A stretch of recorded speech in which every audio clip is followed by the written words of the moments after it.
কলকাতার যাদবপুর থেকে মিস্টার বিশ্বদীপ ব্যানার্জি ও তার পরিবার বন্ধুদের মোট ১২ জনের ১০ দিনের মনোমুগ্ধকর লাদাখ ট্রিপ সুন্দরভাবে সম্পূর্ণ হয়েছে।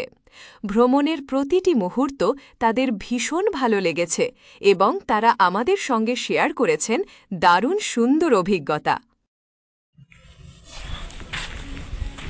নমস্কার, আমরা ১২ জনের টিম নিয়ে কলকাতা থেকে মে মাসের ১৩ তারিখে ২০২৬ সালে শ্রীনগর এসেছি বা ব্লুজে ট্রাভেলসের সঙ্গে। আমরা শ্রীনগরে স্টে করেছি, কার্গিলে স্টে করেছি, লেতে ২ নাইট স্টে করেছি, নুব্রাতে আমরা ২ নাইট স্টে করেছি। আজকে আমরা প্যাংগংয়ে এসেছি।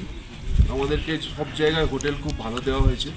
ওনারা প্রত্যেক মুহূর্তে আমাদের সঙ্গে কন্ট্যাক্টে ছিলেন এবং যেখানে যেখানে আমাদেরকে গাড়ি দিয়েছেন, খুব ভালো কন্ডিশনের গাড়ি, খুব ভালো ড্রাইভার তারা ছিলেন। আমরা ব্লুজের সঙ্গে এসে খুবই ভালো ফিল করছি এবং ভবিষ্যতে আমরা আমাদের সবাই বন্ধুবান্ধব আত্মীয় স্বজনদেরকেও আমরা ব্লুজের সঙ্গে আসার জন্য রিকোয়েস্ট করব। ধন্যবাদ।